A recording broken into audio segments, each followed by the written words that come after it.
everyone, welcome to my channel. I'm Dr. Primrose ZJBima. I post content about academics, career, and adulting. And this is the fourth episode in my Postgraduate Masterclass. Today I'm going to be speaking to you about a subject that is very close to my heart. Something that I think has come across your mind or is likely to come across your mind subconsciously or consciously if you are considering or have considered pursuing a postgraduate journey, whether as an honors, master's, or PhD student. Alright, so I'm going to put out a disclaimer first to say that in as much as we may have many factors and conditions that should be right before we enter into a postgraduate journey, there is never a time when everything is perfect, right? You just need to jump into it. But thinking about all these factors that I'm going to present to you will help you so that you go into it consciously, knowing what you have, knowing what you're lacking, and thinking about ways of mitigating potential challenges as well as existing threats to your success. All right. So number one is money. This is very realistic. Who is going to fund your studies? Is it your family? Is it you? Is it an organization, institution, some kind of sponsor? And how much are they going to pay towards your studies? So of course, you need to know how much tuition will cost. You need to establish whether you're going to be studying online via the distance or whether you will be based on a campus, right? So that means you also need to factor in a budget in terms of your accommodation costs, as well as a budget, for example, in terms of the resources that you need, access to libraries, access to the internet, and access to different facilities in which you can work in. If you need labs, for example, for experiments, or computer labs to work in, amongst other factors, you need to consider that from the get-go to say, how am I going to be able to access such facilities?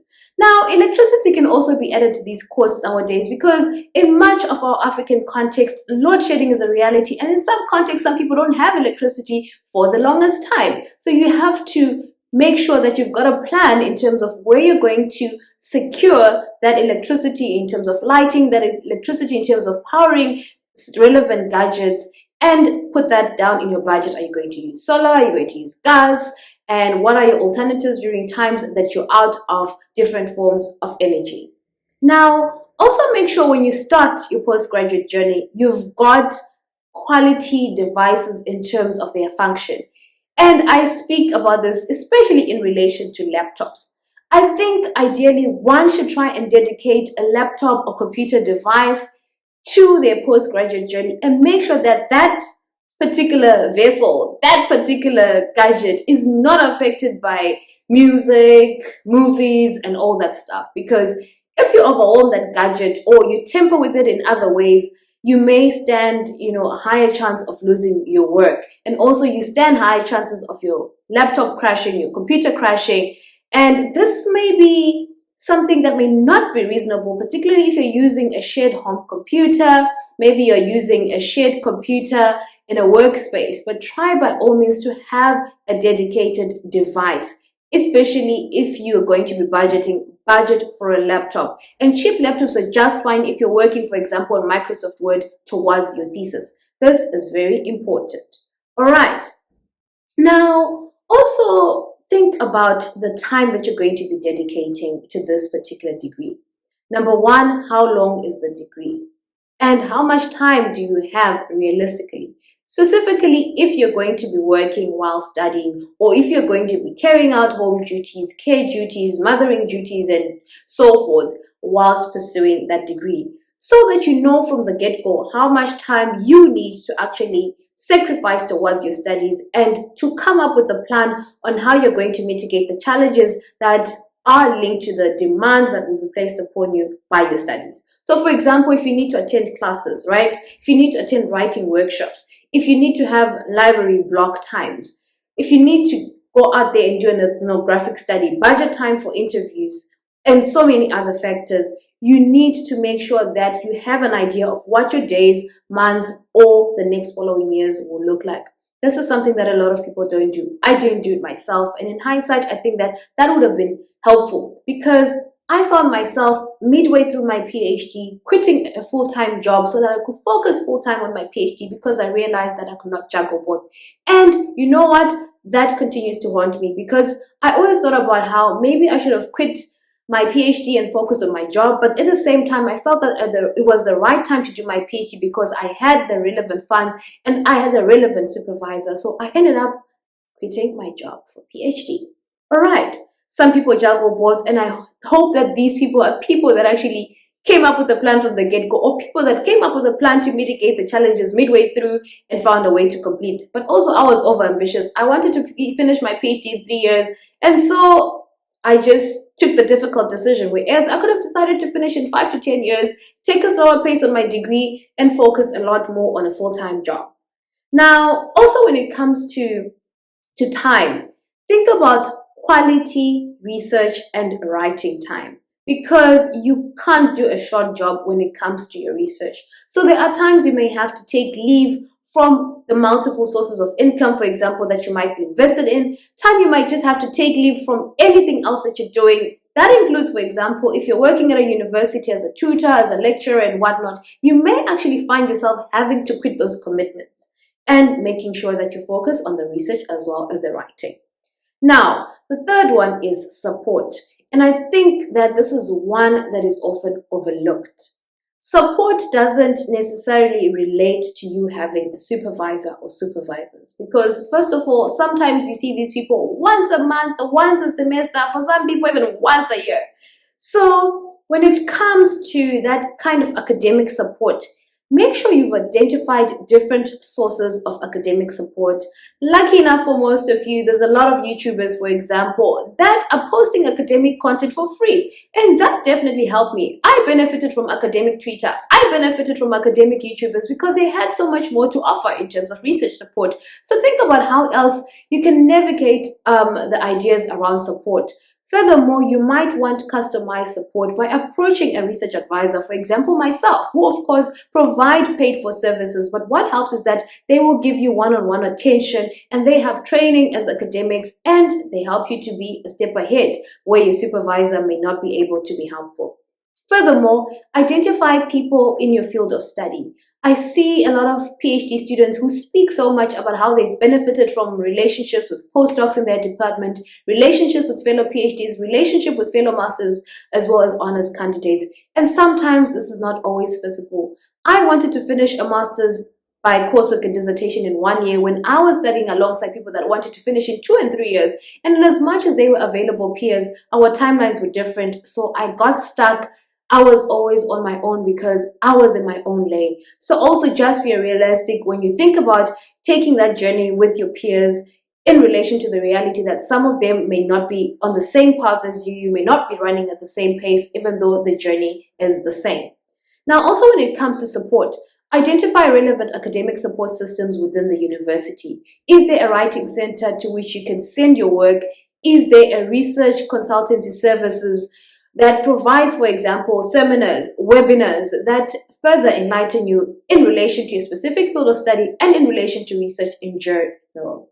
So also look out for advertisements, for example, about writing workshops, about writing getaways, and hopefully you will belong to a department that provides further research support. So speak to your supervisors about this, speak to your heads of department about this, and look into what is available within your faculty as well as your university. All right.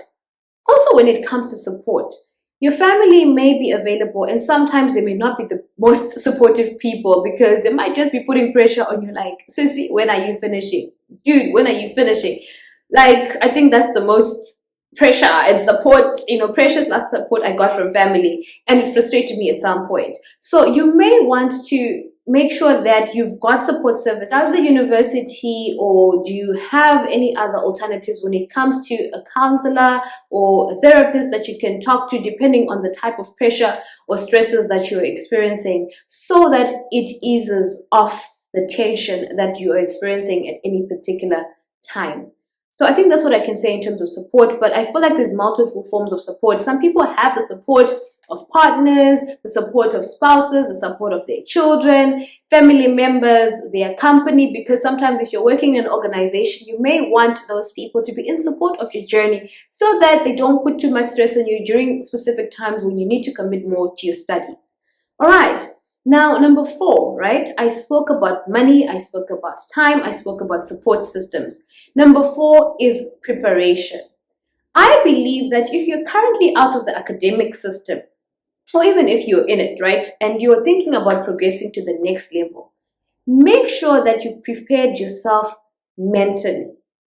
Don't start the work towards your degree the day that you enroll or register, right? So, for example, ahead of my PhD first year, I did a lot of work in terms of researching on what it means to conduct research at PhD level. I did a lot of work in thinking about potential research topics, refining my research questions, thinking about the best means to conduct my research, and also thinking about the sources of funds, thinking about the time I needed to dedicate. So I think this is also time, of course, you can actually prepare yourself in thinking about relevant support systems. So take at least 6 months to a year thinking exactly about what you're going to be focusing on. I do not promote people entering into master's and PhD programs not knowing exactly what they want to do research on. Go in there refined because it's going to give you a better start. It's going to give you better chances of not making a false start. Although that doesn't mean that you're going to excel exceedingly just because you are prepared. For example, with me, even though I prepared 6 months to a year before my PhD, I spent the whole first year of my PhD sharpening my research skills and defining my research proposal. And still, according to my supervisor, the proposal was not good enough. So that is even more reason why I feel like you should try and do a lot of things well ahead of time and go in there ready so that you spend less time and less money once you are registered. So number 5 is optimism. Be high on optimism. Find ways of always being geared towards the goal, which is to finish that degree, to finish that thesis or dissertation. I remember that my journey was quite easy in many ways because I stayed optimistic. At the end of the day, all motivation is self-motivation. No matter how many motivational quotes you come across, no matter how many people give you words of encouragement, no matter what words, a spiritual leader or healer may speak into your life, you should take full responsibility of your optimism and fueling yourself continuously every day. Now, always remind yourself that in order for you to maintain this positive momentum, you need to be self-assured and know that you're in it to make it. You're in the degree trenches to make it out of those trenches. Other people have done it. It is doable. These are the highest attainable degrees, right? They are attainable. So in everything you do, make sure that you are fueled by the Spirit. This Spirit also helps, specifically in times where you may find yourself lacking in some resources or some regard. So for example, let me speak about myself personally, right? When it comes to funding, I didn't get full funding. I got funding that was enough for my tuition. But I told myself that it was fine. I would move back, be in the university, work multiple jobs, do some kind of business, run a business, and earn money from that. And of course, fund the rest of my life outside the tuition that the university was funding me with. And because I was intentional and focused, that actually worked for me. In as much as my teaching money was enough for just the rent and my side hustle money was enough for just my food, I'm here today. I'm a doctor. I have my PhD.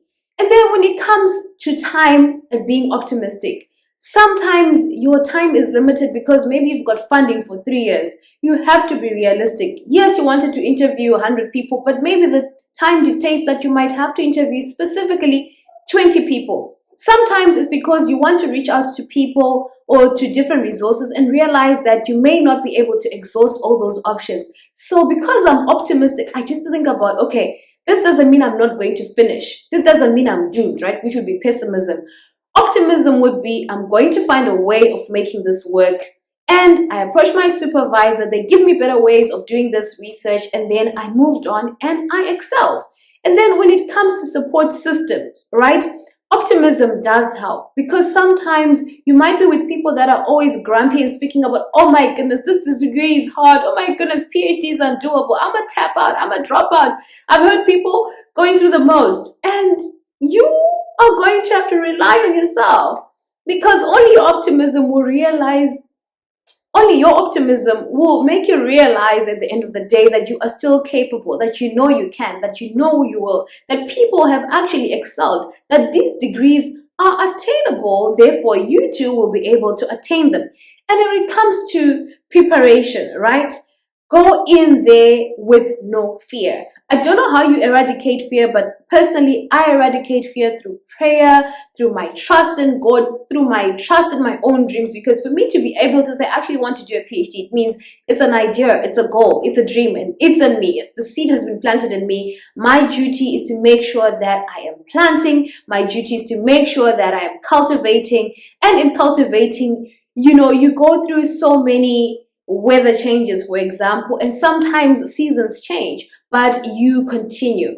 I was doing my PhD, COVID hit, I was so stressed. I wanted to make sure that I did not die during this pandemic. I stayed optimistic in as much as so much was happening that was life threatening and beyond human control. So I think before I waffle, and start speaking to you as a motivational speaker, that's what I think is very helpful, particularly when you are planning on undertaking a postgraduate journey. Make sure you have an idea of where your finances will come from, how much you need, and how much you're going to cover from which sources of funds. Number two, what time do you have? What time are you going to realistically be able to dedicate? And actually, how much time do you need to be dedicating? Number three, what are your support systems depending on your support needs? And make sure that you're able to identify these as you go, depending on what you're feeling and where you're at in your research journey. Number four, preparation is key. You know what? Number five, optimism. So stay optimistic and make sure that you go through this journey and you will ace it. Bye.